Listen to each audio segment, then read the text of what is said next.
Welcome to the Wednesday meditation service. I thought I'd start by reading you the word for today out of our little Unity daily word. At times I wonder whether my efforts to work toward world peace makes a difference. I may doubt how one person's effort can help eradicate strife and discord. Rather than feel discouraged, I realize my small actions generate more goodwill than I can imagine. Each compassionate word I speak and each act of kindness I perform send ripples of love into the universe. And I know I'm not alone. There are others in my community, my country, and throughout the world who are helping, serving, and sending kind and loving thoughts to their neighbors, just as I am. I hold fast to that awareness, encouraged that I am part of a community of people endeavoring to bring about a more peaceful living world. The Lord lift up his countenance upon you and give you peace.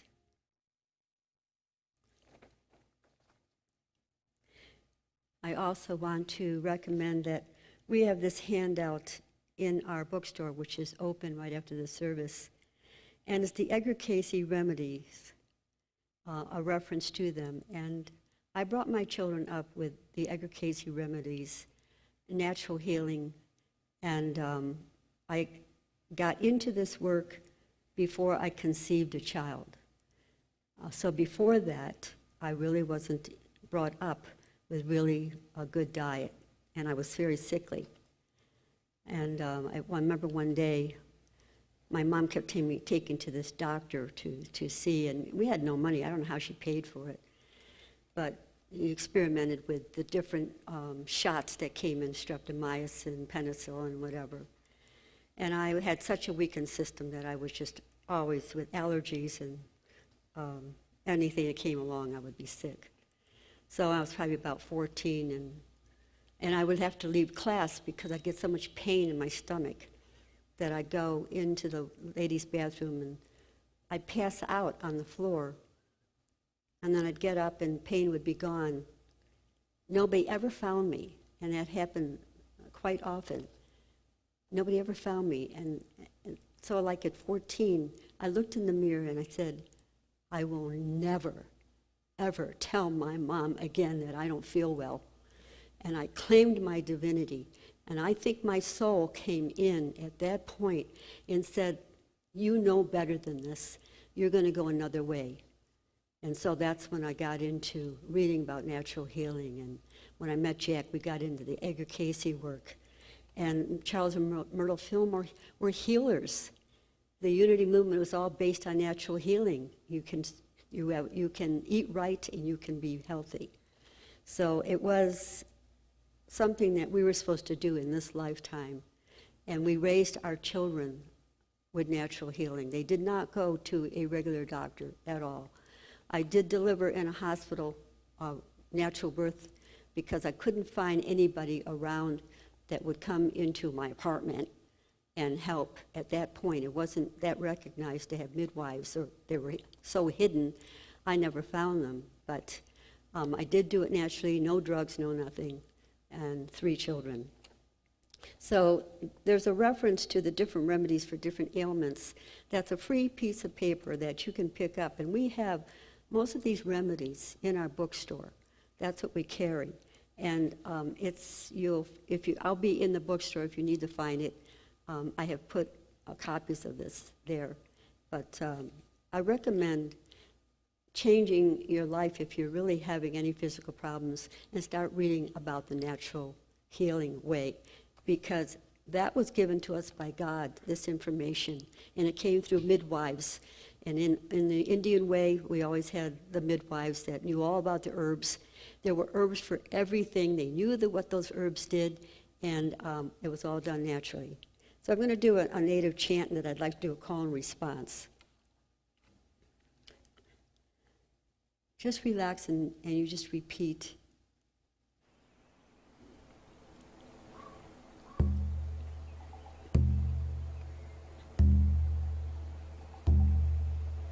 Spirit of the wind,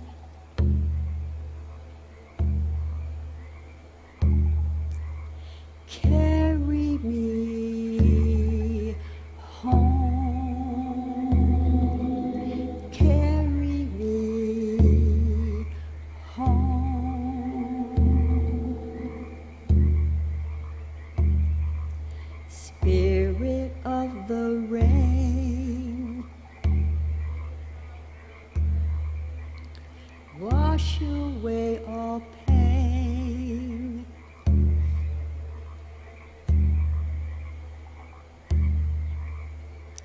Spirit of the sky,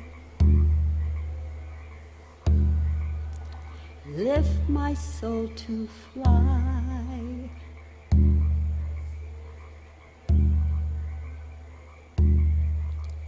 Spirit of the ocean, calm my emotions.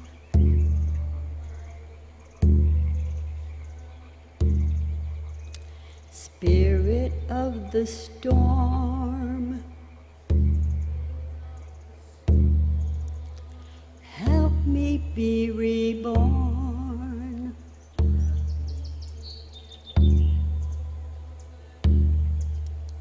Spirit of the sun, shine your light through me. Set my soul free.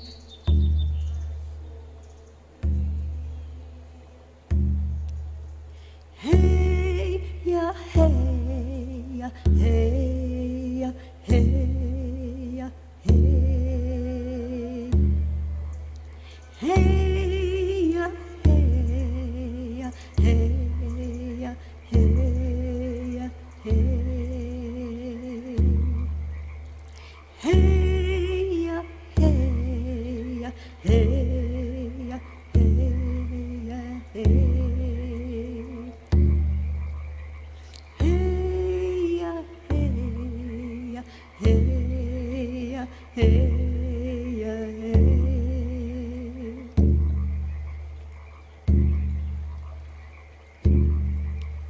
Spirit of the wind, carry me home. Spirit of the ocean, calm my emotions. Set my soul free. Spirit of the rain, wash away all pain. Spirit of the storm, help me be reborn. Set my soul free. Hey, ya, hey, ya, hey, ya, hey, ya, hey, ya, hey, ya, hey, ya, hey, ya, hey, ya, hey, ya, hey, ya, hey, ya, hey, ya, hey, ya, hey.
within.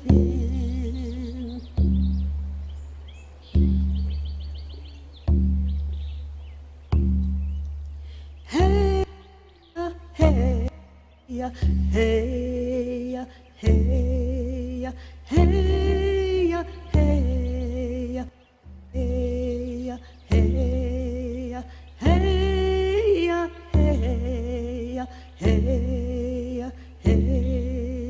hey, hey, hey, hey.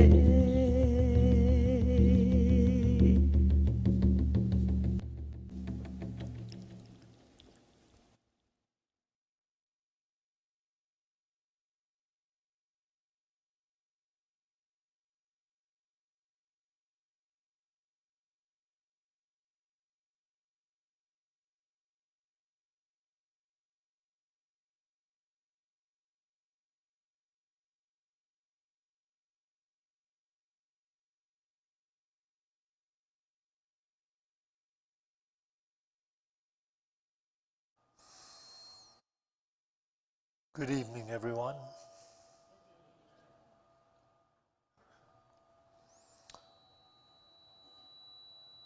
Alan, a modern day master who recently passed away some years ago, would tell a story about a friend of his owned a coffee plantation in South America.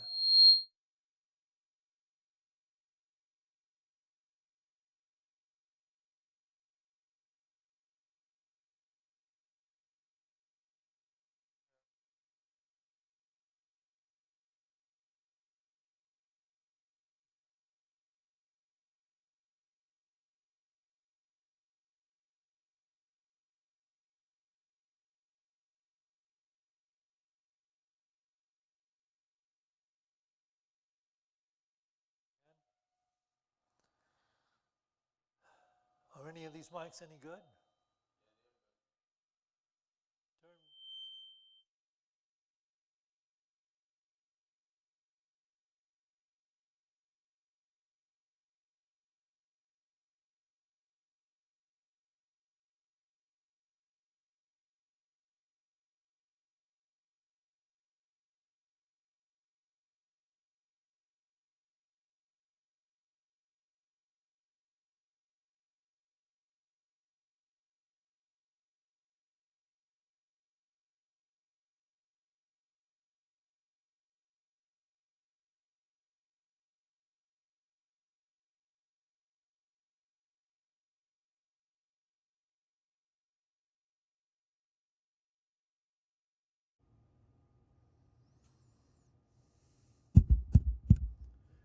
So, Alan Watts would tell a story about a friend of his that owned a coffee plantation in South America. And he paid the native workers a very small stipend for a day's work, something like $2 for an entire 8-hour day's work on the plantation. And a third party that knew both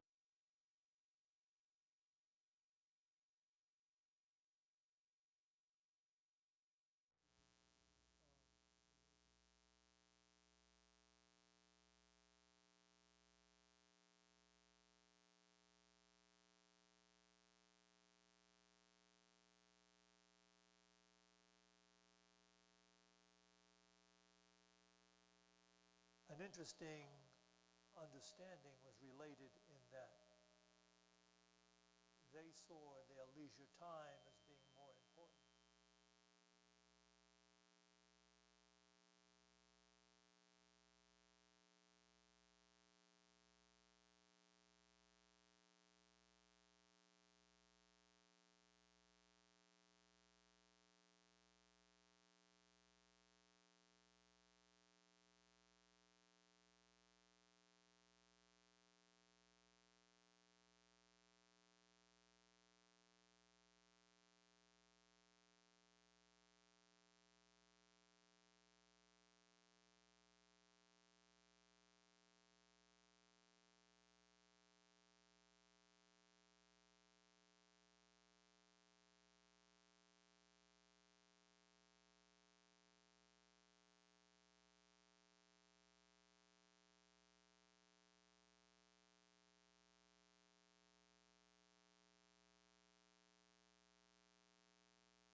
Testing, 1, 2, 3.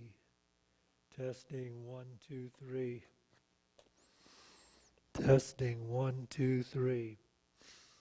Okay, we'll try this. So the native workers valued their free time more than they valued money. Of course, that whole consciousness is completely missing in our Western culture. And while it is a very good thing to have leisure time, it can also become a problem.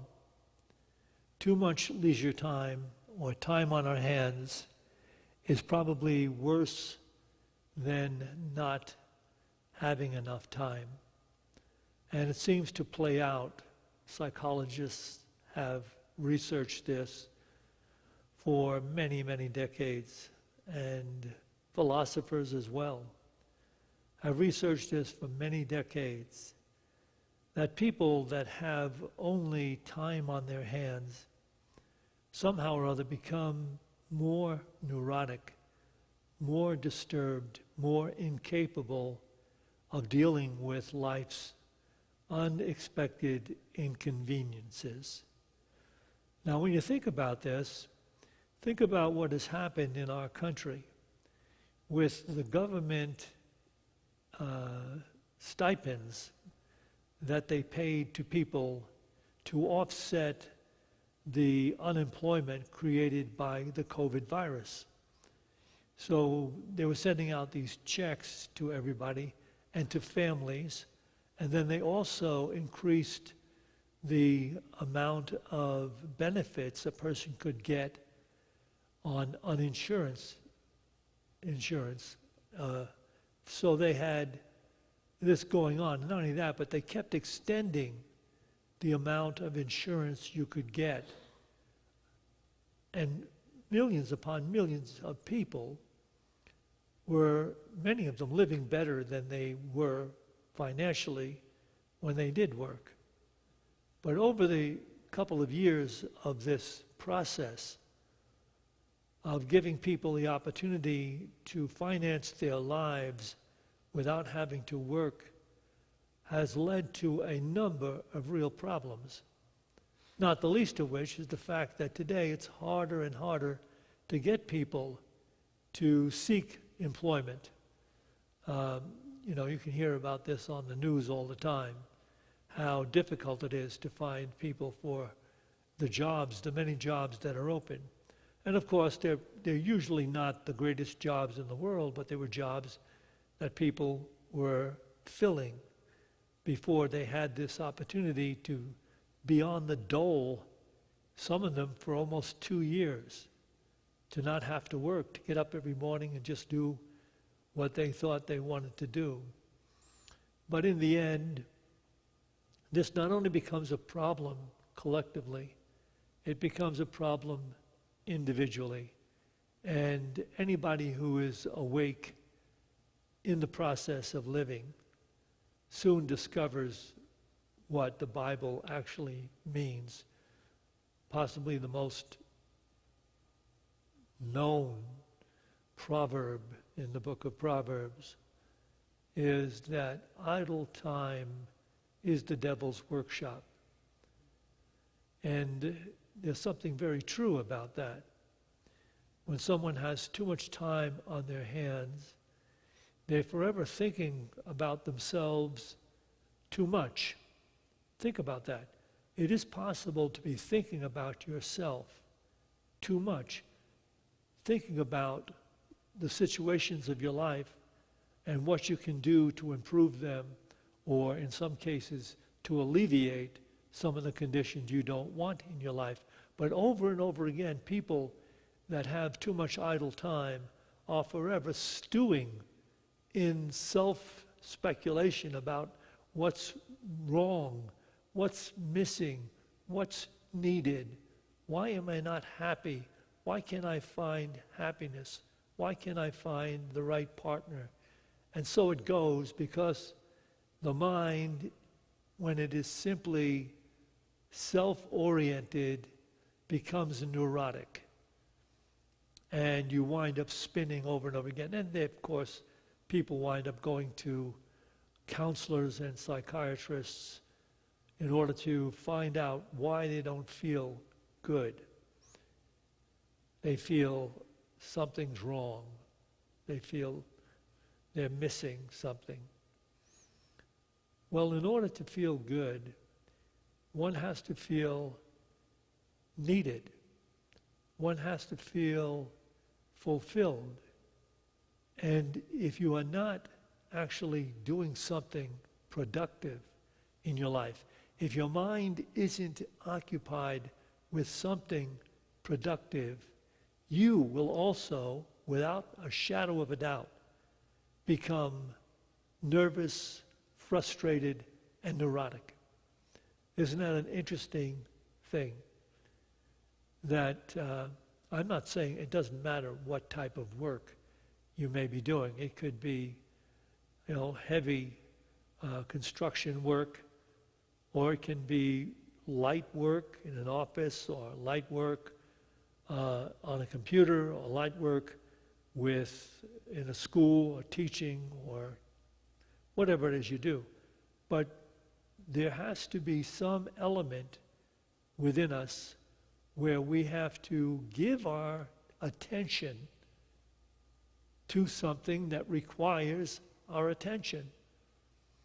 And the more we do that with integrity, the more we work with an attitude of wanting to do the best job we can do, the better we are going to feel. Do you believe when I say this to you that that might be true? Because it is possible to sit and listen, but not to really hear. It is possible to still, even while you're sitting listening, you're still stewing in your mind about some difficulty, some situation that you want to work out, but you're not seriously involved in living life more effectively by being dedicated to living. So it is necessary for us to understand that idle time is a problem for the Western mind. There's nothing wrong with having leisure time. Nothing wrong with having playtime or vacation time. But when that becomes the only thing that we're simply striving for, and we're laying off or ignoring and running from doing those things that seem to be on our path that need to be done, some projects even in our house, something needs to be fixed up, the garage needs to be cleaned, the car needs to be shined, the floors need to be waxed. If we're avoiding these things, what we are doing is avoiding feeling good or feeling whole or wholesome. Let me share this quote with you from the great essayist this is a writer, philosopher, who focused much of his work on happiness. This is from John Burroughs.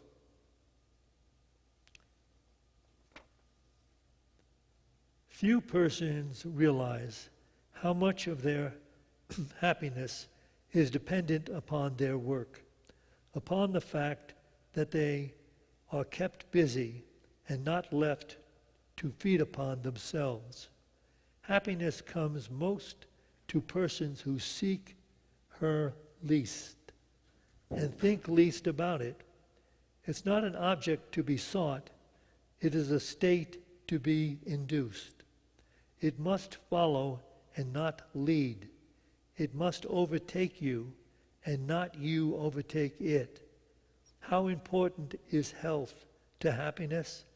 Yet the best promoter of health is something to do. Blessed is the person who has some congenial work, some occupation in which he or she can put his heart, and which affords a complete outlet to all the forces that are within him. I'll read that again. This is a person that studied happiness and wrote about it. And so this is like the epitome of what he is saying. Few persons realize how much of their happiness is dependent upon their work, upon the fact that they are kept busy and not left to feed upon themselves. Happiness comes most to persons who seek her least and think least about it. It is not an object to be sought. It is a state to be induced. It must follow and not lead. It must overtake you and not you overtake it. How important is health to happiness? Yet the best promoter of health is something to do. Blessed is the person who has some congenial work, some occupation in which he or she can put his whole heart and which affords a complete outlet to all the forces that are within him. So, I know we are beguiled. I mean, we have so many media programs in television, online, and social media that seem to forever intimate to us that the good life is that guy driving around in the convertible that has his boat. He's on the beach, he's in the bar drinking with his friends, he's vacationing, he's playing volleyball, and this is what he does, or he's traveling. And it seems, boy, that person is going to must be so happy. But in reality, such a person is seldom happy. One has to feel obligated and needed and to be fulfilled in doing something that is meaningful, some work that takes his or her mind off of their own self-living and has to involve that mind in getting something done, some kind of work, some kind of project, something that needs their attention, so their attention is no longer stewing on themselves. I can tell you as a minister over the years, the most unhappy people that I ever counseled with were people that somehow or other were on the dole. They would not work, didn't want to work. They were either living with their parents or had quit school or were trying to do this thing, travel or be homeless. There are many, many homeless people who are homeless by choice because they'd rather be homeless than to put in a day's work. And some of them go to the point, become so distorted in their thinking, they would rather eat out of a dumpster than get cleaned up and take on some type of work, because there are plenty of jobs open for people, even flipping burgers or something. But if you are to do that, if you would go to that, you would find in doing it in a very short period of time how good it makes you feel. Why would you feel good about having to go to work and do something? Maybe even flipping burgers, mopping the floors at a hamburger place when the day is over, cleaning the booths, running the rubbish out back to the dumpster, all the things that you would look upon and say, oh my God, that's something I would never want to do. But let me say this to you. Part of our creation is the fact that we can't spend all of that mental energy thinking about what's wrong, what's missing, what can I do now, how can I make my life work better, how can I get more out of this particular subject or that particular thing or that situation or that person. All of that tends toward neurosis and unhappiness. That's not only understood spiritually, it happens to have been researched by psychologists down through the ages. The happiest person is one who has something to do each day and something to love and something to hope for. I will tell you, this situation where they were paying millions of people not to have to work has created a lot of neurosis in the entire society. And even those people that have gone back to work reluctantly, they've gone back with a feeling of, gee, I shouldn't have to do this. There's only one thing worse than having too much time on your hands. It's doing something, but being all the time in resistance to the doing of it. That's worse even.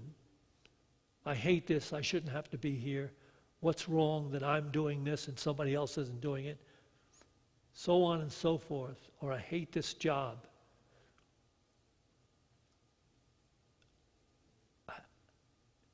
This is a meaningful thing because we're not talking about, having to be able to meditate for an hour every day. We're talking about doing something other than think about yourself.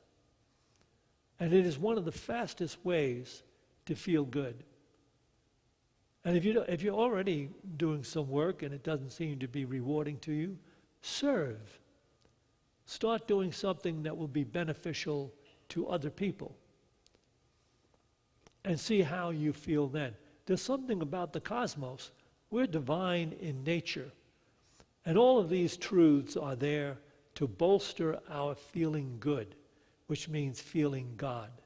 We're not really involved in seeking a heaven in some other dimension beyond our physical lives. We are going to get there. We're going to wind up moving beyond the physical body expression, but we're going to know by that time that we are divine souls. And we will be moving on purposefully, meaningfully. But wherever we are is the kingdom of heaven. That is what we are learning. That whatever we happen to find ourselves doing is there to be done. We are in the kingdom of God. We had a conversation recently, it was just this Sunday at the group work. Someone was talking about A Course in Miracles and said, well, A Course in Miracles says that the whole world is an illusion. And I've had that said to me over and over again down through the years of ministry. And sometimes I respond to it in this way. I say to such a person, okay, what you need to do every morning, because you've decided that the entire world is an illusion, is you need to take a pitcher of water and turn it to wine. When you can do that, it means you're no longer, locked into the laws of the world in which we live. You could even say, if you're still eating and drinking, if you're still going to the bathroom, then you must include your physical side of life. There may be times when in meditation, and there will be for those that really give themselves to it, where your physical awareness disappears. You simply enter a state of joy and mystical peace. And some people say that is the state to be sought after. But the fact is, we always come back into the physical. And we can't come back with resistance to the idea, oh my goodness, I'm back. I have to get up for work tomorrow morning. That's only, self-defeating, counterintuitive, and it's not what we really are seeking. Because the master of all masters,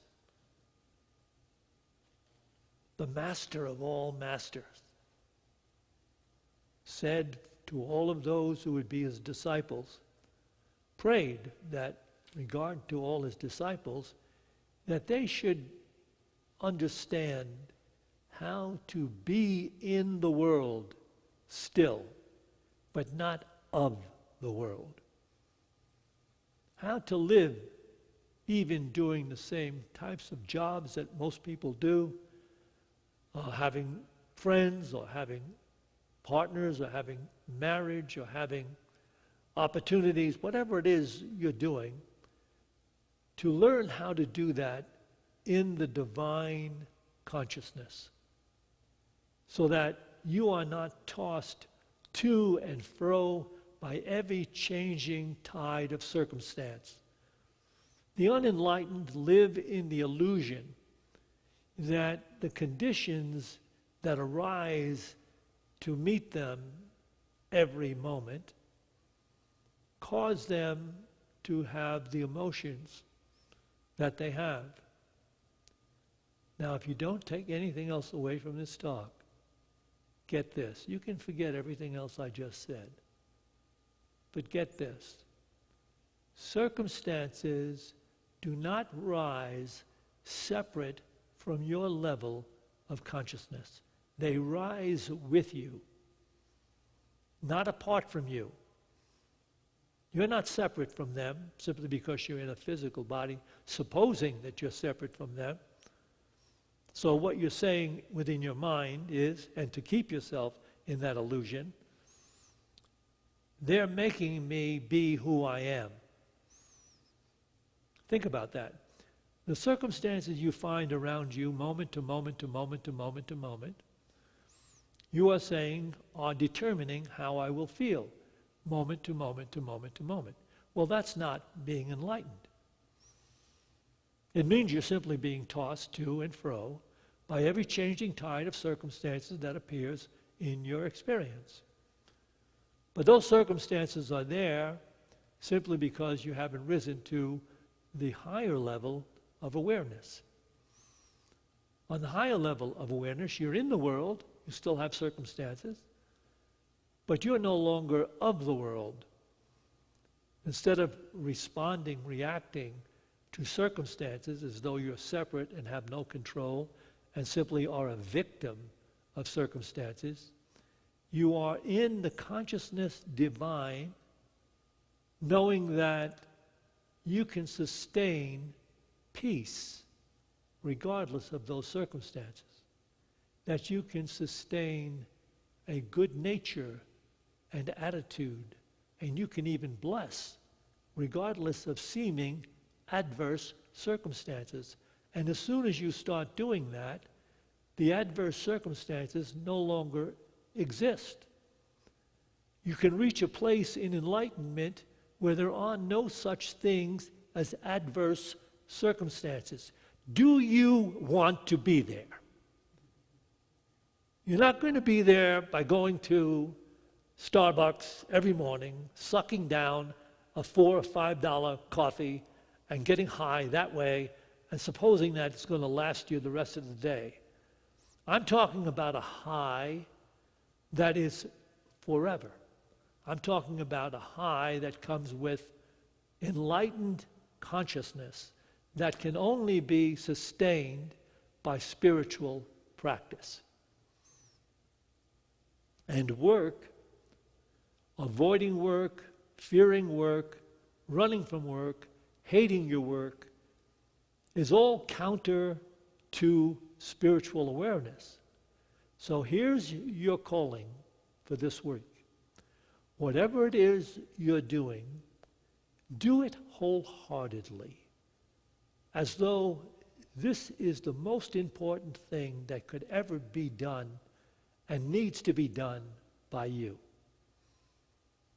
That the entire universe depends on you doing what is before you to do with a full, wholehearted devotion to doing it the best that you can do.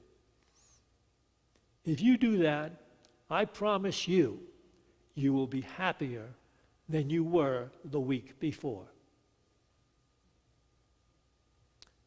So we're going to meditate now because that's part of our spiritual practice. And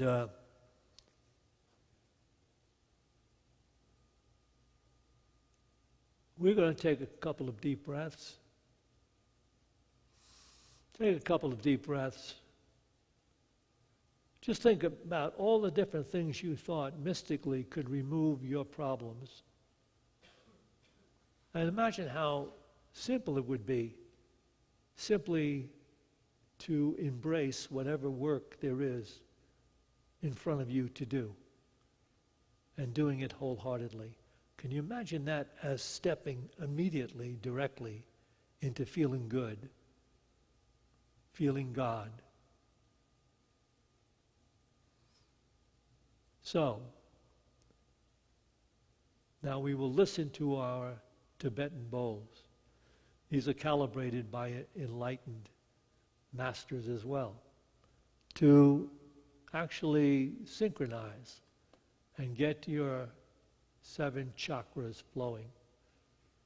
And you allow yourself just to move with the tones. What it means is, it's like this is a meditation in itself, because you're no longer stewing in what Eckhart Tolle calls incessant thinking. You're going to just sit here, become present in the beautiful tones of these Tibetan bowls. And then we're going to have a period of silence. And in that silence, you may want to hold this particular mantra.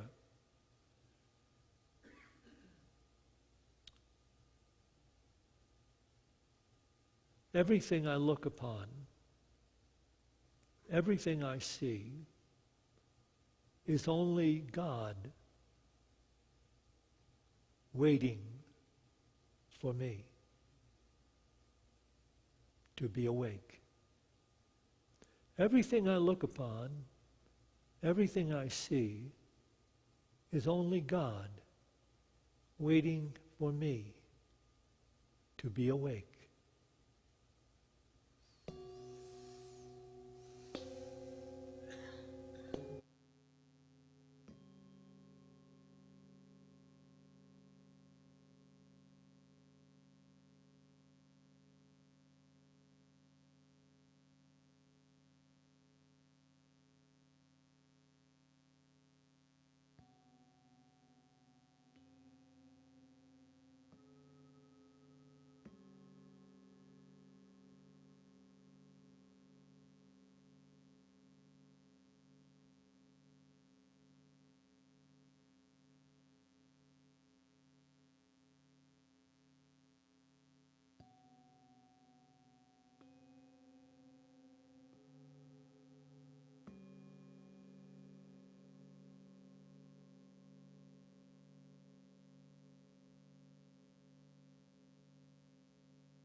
in this refined level of awareness, let us offer the names of those that have been submitted to our prayer list.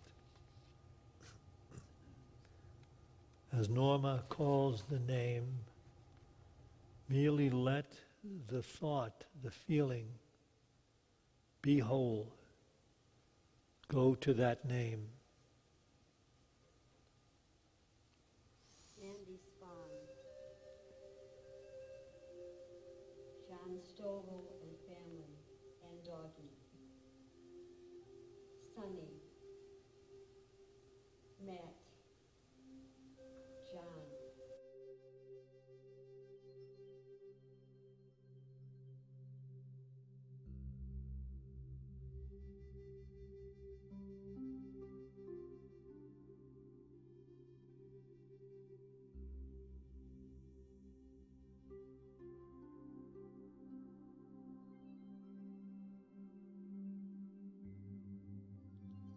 Gail Banfield, Tom, Marche, Ryder the horse, Ukraine war victims,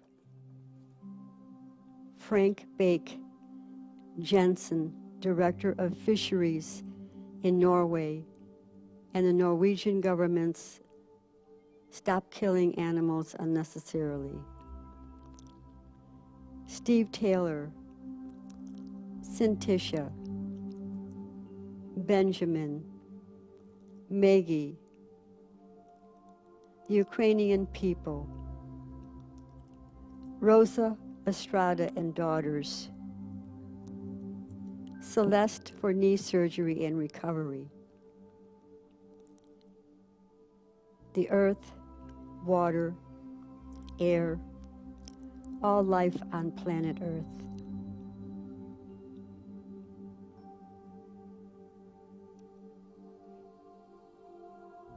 You can call out a name at this time if you would like to do so.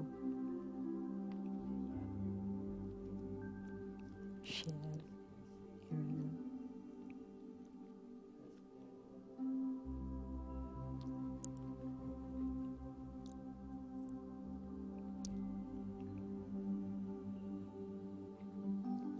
You see this healing light surrounding the prayer box and all the people's names that have been submitted throughout the month. We see them healed physically, mentally, and spiritually.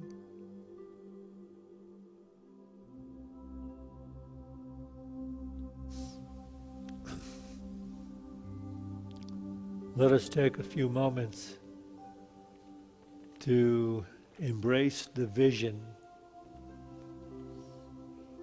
of the new heaven and the new earth becoming one.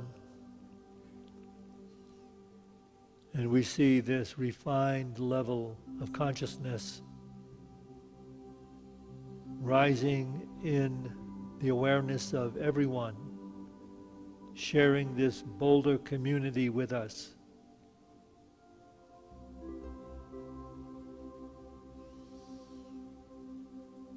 And we see the light that enlightens every mind also rising in the consciousness of everyone sharing the state of Colorado with us. And we see the light rising in the awareness of everyone sharing these United States of America with us. And we see the light divine rising in the awareness of all human beings, of all cultures and all races, on all planets throughout the universe, but certainly throughout all the nations of the world, as we recognize a new divine relationship with all life, recognizing all together that life is sacred. And as we go forth in this awareness, this consciousness, let this prayer be fulfilled. The light of God surrounds us. The love of God enfolds us. The power of God protects us. The presence of God watches over us. Wherever we are, God is, and God is love. To this we say, Amen.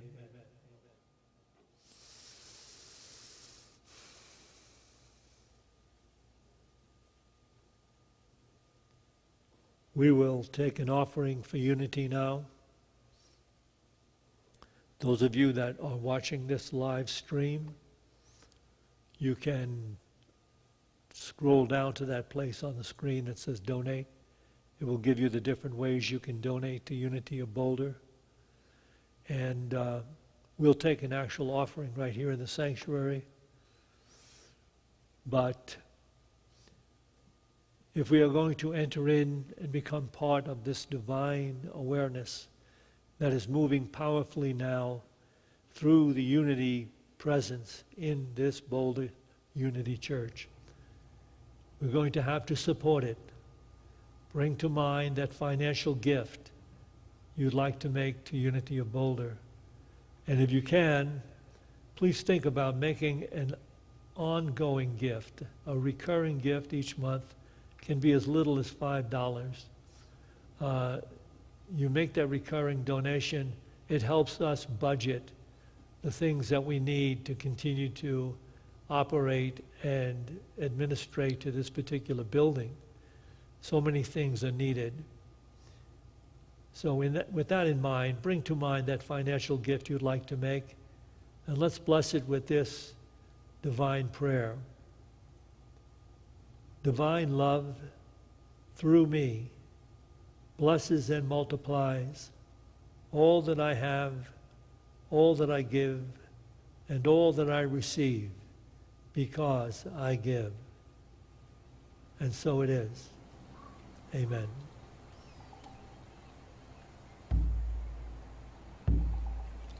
Oh, Earth Mother, I hear your call. Oh, Earth Mother, I hear your call to honor the sacredness of all life, to honor the sacredness of all life. Oh, Earth Mother, I hear your call.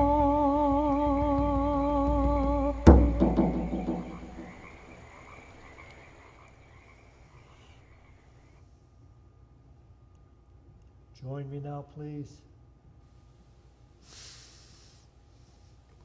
We dedicate this tithe to the will and the work of the Spirit of Truth, the Spirit available to each of us, the Spirit that joins all of us.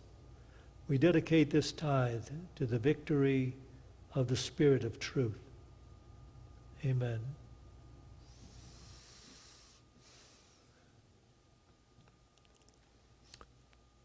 This coming Sunday will be the final Sunday in which we have one service taking place at 11 a.m.